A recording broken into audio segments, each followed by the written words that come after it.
Study agriculture में आप सभी का स्वागत है। जैसे कि इससे प्रीवियस वीडियोस में हमने ओएसआई मॉडल की ईच एंड एवरी लेयर का डिस्क्रिप्शन, लेयर की वर्किंग, उसके फंक्शन, ईच एंड एवरीथिंग को यहाँ पे डिस्कस किया। आई होप कि आपने प्रीवियस वीडियोस को देखा होगा, समझा होगा और आपके जितने प्रीवियस लेयर्स है वो सब क्लियर हो।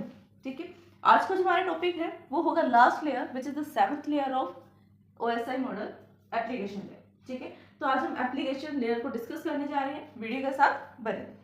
तो चलिए वीडियो को स्टार्ट करते हैं। तो सबसे फर्स्ट पॉइंट जो आता है एप्लीकेशन लेयर के बारे में वो ये है कि an application layer serves as the window for the user and application processes to access the network services. कि एप्लीकेशन लेयर एक ऐसी लेयर है जो किस टाइप की सर्विस प्रोवाइड करती है? अ विंडो फॉर यूजर, मतलब यूजर के लिए एक विंडो की सर्विस प्रोवाइड करती है, यूजर इंटरफेस प्रोवाइड करती है यूजर को, जिसकी वजह से जो यूजर है वो इजिली इंटरेक्ट कर पाएगा अपनी एप्लीकेशन के साथ। और वो एप्लीकेशन किसके साथ इंटरेक्ट करेगी? जो हमने लेयर्स को डिस्कस किया उनके साथ, क्योंकि एक्चुअल में काम उस एप्लीकेशन भी नेटवर्क पे है और जितने भी चीज ट्रैवल्स होते हैं, ट्रैवल करती है, पैकेट्स है, फ्रेम्स है, सेगमेंट्स है, कुछ भी, वो सब किसके थ्रू ट्रैवल्स करता है? नेटवर्क के थ्रू। यही होता है। तो एप्लीकेशन लेयर क्या है? Serve as a window for the user and application. Application layer as a window की तरह काम करती है एप्लीकेशन के लिए भी और यूजर के लिए भी, for the process to access the network services, जिससे वो नेटवर्क की सर्विसेज को यूज कर सके, नेटवर्क की सर्विस को एक्सेस कर सके। सपोज करो कि जैसे हमारे पास कोई ऐप है, हम यूट्यूब ही चला रहे हैं, यूट्यूब का एग्जांपल हम लेते हैं, हम यूट्यूब चला रहे हैं, तो यूट्यूब क्या है? टैग से एप्लीकेशन है ना? एप्लीकेशन है और एप्लीकेशन वो कैसे हम उसको यूज कर पा रहे हैं? क्या उसमें हमें 0101 जो दिखेगा हम उस 01 को समझ सकते हैं? जो एक्चुअल में एल्गोरिथम्स रन होती हैं यूट्यूब की, क्या हम उसे समझ सकते हैं? नेटवर्क पे कैसे काम हो रहा है हम क्या वो समझ सकते हैं? नहीं समझ सकते। हम सिर्फ कितना समझ रहे हैं? जितना हमें दिख रहा है। यहाँ पे लॉगिन बटन है, यहाँ पर शॉर्ट्स का बटन है, ये होम बटन है, इस पर क्लिक करेंगे तो वॉल्यूम इंक्रीज होगा, इससे वॉल्यूम डिक्रीज होगा, क्वालिटी कैसे इंक्रीज करनी है, तो ये सब चीजें हम कैसे कर पा रहे हैं? जो हम ऑपरेशन परफॉर्म कर पा रहे हैं उस पर्टिकुलर एप्लीकेशन पे, यूजर इंटरेक्ट कर पा रहा है एप्लीकेशन के साथ, वो किसकी वजह से हो रहा है? एप्लीकेशन लेयर की वजह से, जो एज यूजर इंटरफेस प्रोवाइड करती है एप्लीकेशन को भी और यूजर को भी। It handle the issue such as the network transparency, resources allocation etcetera. और ये किस किस टाइप के इश्यूज को हैंडल करती है नेटवर्क पे? जैसे कि network transparency, resources allocation and etcetera. कौन से रिसोर्स किस टाइम पे कौन सी एप्लीकेशन यूज करेगी, ट्रांसपेरेंसी होगी या नहीं होगी, इन सब के जितने भी इशू होते हैं इससे रिलेटेड, इसके अलावा भी वो सब कौन हैंडल करता है यहाँ पर? Application layer. यानी कि यूजर एंड पे अब जो चीज होंगी, किसी भी टाइप की फंक्शनैलिटी ऑपरेशंस हो जो यूजर एंड पे होगी, जो शो हो सकती है, वो सब एप्लीकेशन लेयर के काम ही होते हैं। N application layer is not an application. Application layer कोई एप्लीकेशन नहीं है। अब आप सोच रहे हो कि एप्लीकेशन लेयर जो यूजर इंटरफेस प्रोवाइड करता है, तो कहीं एप्लीकेशन लेयर कोई एप्लीकेशन हो? नहीं, एप्लीकेशन लेयर भी एक लेयर है, जैसे बाकी सब लेयर्स थी, डेटा लिंक, फिजिकल है, उसी की तरह ही एप्लीकेशन लेयर भी एक लेयर है, बट एप्लीकेशन नहीं है। It perform the application layer function. ये सिर्फ और सिर्फ एप्लीकेशन लेयर के फंक्शंस, यानी कि जो इसका काम है, जिसने वैसा मॉडल बनाया उसने एप्लीकेशन लेयर को जो काम प्रोवाइड किया, जो टास्क दिया है कि आपका काम ये होगा, वो ये फंक्शंस को परफॉर्म करती है, सिंपल। ये कोई एप्लीकेशन नहीं है। अभी देखिए यहाँ पर है डायग्राम। डायग्राम में क्या है? सेशन लेयर है, प्रेजेंटेशन लेयर और एप्लीकेशन लेयर। यहाँ पर सेम ही आपको डायग्राम दिखेगा जो आपने प्रेजेंटेशन लेयर में बनाया था। यहाँ पर सेशन लेयर होती है, प्रेजेंटेशन लेयर। प्रेजेंटेशन लेयर यहाँ पे एनकोड, एनक्रिप्टेड और कंप्रेशन का काम करते हैं, और 7th लेयर हमारी एप्लीकेशन लेयर होती है। तो इसके अंदर ऐसा कुछ ट्रांसफर्स नहीं होते हैं, जिस तरह से हमने अलग अलग डिस्कस किया, कंप्रेशन, एनकोडिंग या फिर डेटा ट्रांसफरिंग, अलग अलग चीज़ें हमने जो अलग अलग लेयर्स के वर्किंग पर डिस्कस किया, उस टाइप से कुछ खास नहीं है इसके अंदर कि फ्रेम्स में डिवाइड करती है या कुछ। बस आप इतना कह सकते हैं कि एप्लीकेशन लेयर पे अपना एक हेडर ऐड करती है, हेडर 7 नाम से। ठीक है, बाकी जो आपका ये डायग्राम है वो सेम ही रहेगा, इससे प्रीवियस जो हमारे पास प्रेजेंटेशन लेयर पे हमने डिस्कस किया था सेम है। यहाँ पर क्या होगा? एप्लीकेशन से डेटा किसके पास जाएगा? प्रेजेंटेशन के पास, प्रेजेंटेशन से सेशन के पास, और इससे अपोजिट साइड जाएगा रिसीवर एंड पे। पहले session layer, presentation layer, then यहाँ पे कौन सी layer? Application layer.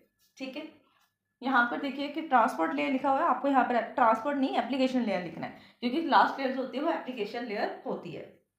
And this provide the network services to the end user. Application layer जो होती है वो नेटवर्क की सर्विस प्रोवाइड करती है एंड यूजर को, यानी जो यूजर से यूज करेगा उसे नेटवर्क ऑप्शन मिलेगा, नेटवर्क की सर्विसेज को यूज कर सकते हैं। अब यहाँ पर जो ये डायग्राम है ये प्रेजेंटेशन लेयर का क्यों बनाया गया। अब सिंपल देखिए कि जब कभी भी हमने किसी भी लेयर को डिस्कस किया है तो उससे हमने एक प्रीवियस लेयर और एक नेक्स्ट लेयर को डिस्कस करना होता है, राइट। कैसे? सपोज करो कि हमने डेटा लिंक लेयर की बात करनी है तो डेटा लिंक लेयर से नेक्स्ट लेयर हमारे फिजिकल लेयर होते हैं और उससे प्रीवियस लेयर नेटवर्क लेयर होती है। तो हमने दोनों के काम को डिस्कस किया कि नेटवर्क लेयर से डेटा लेता है और फ्रेम्स को आगे फिजिकल लेयर को देता है। फिर हमने ट्रांसपोर्ट लेयर की बात की, ट्रांसपोर्ट लेयर से क्या कहा हमने, सेशन लेयर से डेटा लेता है, ट्रांसपोर्ट लेयर फिर नेटवर्क लेयर को देता है। यानी कि हमने 3 के कॉम्बिनेशंस में डिस्कस किया। जिस भी लेयर की हम बात करना चाहते हैं, जिसको हम डिस्कस कर रहे हैं, उससे प्रीवियस लेयर और उससे एक नेक्स्ट लेयर पर हमने टॉपिक को पूरा डिस्कस किया कि कैसे ये काम करता है, कौन से एंड से किस लेयर से डेटा ले रहा है और किस एंड पर किस एंड को डेटा दे रहा है, यानी ट्रांसफर किस तरह से हो रही है इससे प्रीवियस लेयर में और इससे नेक्स्ट लेयर में प्लस इसके अपोजिट साइड पर। ठीक है, तो अब यहाँ पर देखिए एप्लीकेशन लेयर तो सबसे लास्ट लेयर है, इससे नेक्स्ट लेयर प्रेजेंटेशन लेयर तो है लेकिन इससे अपर लेयर कोई नहीं है। डेट्स में यहाँ प्रेजेंटेशन लेयर का डायग्राम है। अगर आप अपने अकॉर्डिंग बनाना भी चाहते हैं डायग्राम तो आप सिंपल क्या कर सकते हैं, यहाँ पर एक यूजर बना दीजिए। यूजर किसके साथ इंटरेक्ट करेगा, एप्लीकेशन लेयर के साथ, और एप्लीकेशन लेयर के बाद प्रेजेंटेशन लेयर बन जाएगी। सिंपल। अगर आप अलग से डायग्राम बनाना चाहते हैं तो बाकी इतना यहाँ पे ये भी चल जाएगा। फंक्शंस और एप्लीकेशन लेयर, एप्लीकेशन लेयर के कौन से फंक्शंस होते हैं, फाइल को ट्रांसफर करना, एक्सेस और मैनेजमेंट।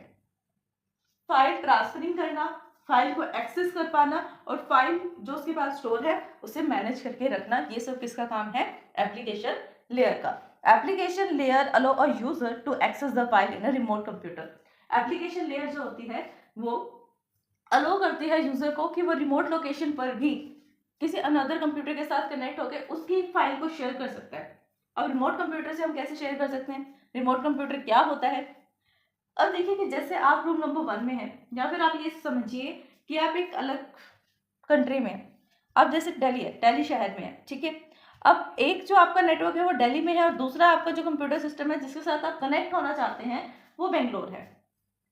दिल्ली में आप प्रेजेंट हैं और आपका सिस्टम आपके पास, आप जिस सिस्टम के साथ कनेक्ट होना चाहते हैं वो सिस्टम बेंगलोर में है, ठीक है। अब वहां तक कनेक्ट कैसे हुआ जाए, कैसे आप कनेक्ट कर सकते हैं, इतनी लंबी वायर से तो आप कनेक्ट कर नहीं सकते, इम्पॉसिबल ही है तो फिजिकल कनेक्शन।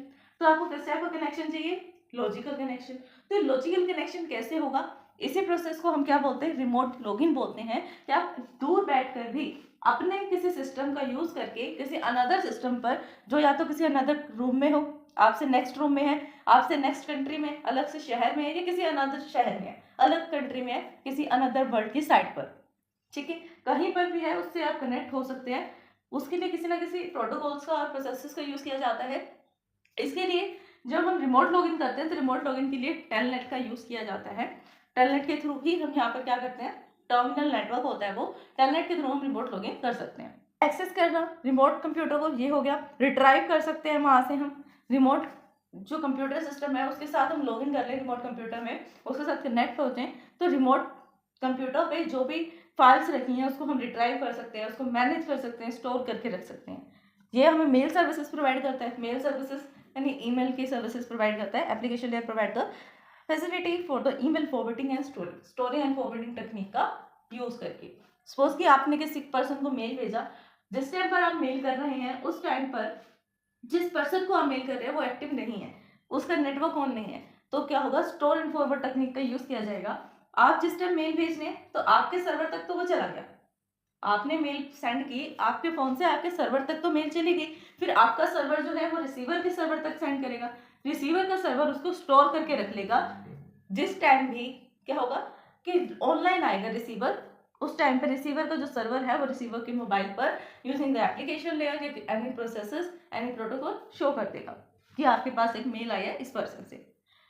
डायरेक्टरी सर्विसेज में क्या होता है, application layer the provide distributed database resources and used to provide the global information in the various subjects. Distributed operating systems का डेटाबेस का ये यूज करता है, इंप्लीमेंट करने के लिए इसका यूज किया जाता है। तो स्टूडेंट्स ये था हमारा आज का टॉपिक। आज हमने डिस्कस किया application layer which is the 7th और the last layer of the OSI model. I hope कि आपको टॉपिक समझ में आया होगा। अगर फिर भी इस टॉपिक को समझने में आपको कोई भी डाउट आता है देन आप हमें कमेंट कर सकते हैं। Thanks for watching my video.